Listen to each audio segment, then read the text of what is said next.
అంటే అంటే సర్వేలు చేసి ఇస్తారు. జీవన్ రెడ్డి గారు బీఆర్ఎస్లో చేరితే ఎట్లా ఉంటుంది ఏం కథ అని ఒక ఇద్దరు ముగ్గురు వచ్చి సర్వేలు చేసింది. మీ నియోజకవర్గం కాదు, మీ నియోజకవర్గంలో ఆడం బాంబే పేలిపోయింది, దానిలో మాటనే లేదు. అసలు జగిత్యాల నియోజకవర్గం గురించి చర్చ లేదు. కానీ వాళ్ళు ఏం చెప్పినా సర్వే వాళ్ళు పక్కనున్న సొప్పదండి కావచ్చు, ధర్మపురి కావచ్చు, మేరిట్ల కొట్టుపల్లి కావచ్చు, ఇంకా చాలా చాలా కాన్స్టిట్యున్సీలు కావచ్చు, చాలా ప్రభావం ఉంటుంది జీవన్ రెడ్డి గారిది.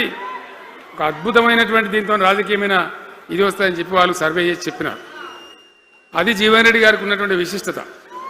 ఒక నియోజకవర్గానికో 10 మందికో కాకుండా తనకు ఏ హోదా లభించినా, ఏ హోదాలో పనిచేసినా చాలా బ్రహ్మాండంగా ఆయన ఇక్కడ ప్రాంతం కోసం తపన పడ్డాడు.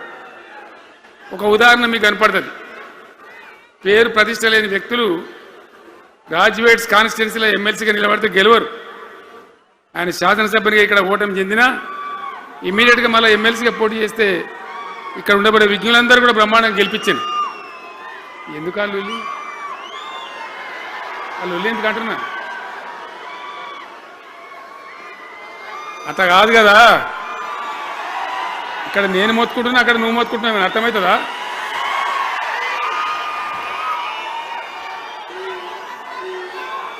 ఏయ్ ఆగవా బాబు, అది వెనక ఊరేటాడు మనోడేనా? ఇదే సార్ మనోడేనా? మోపండి ఐడియా కూడా మనోడేనా? మన బుక్కుండా పెట్టు.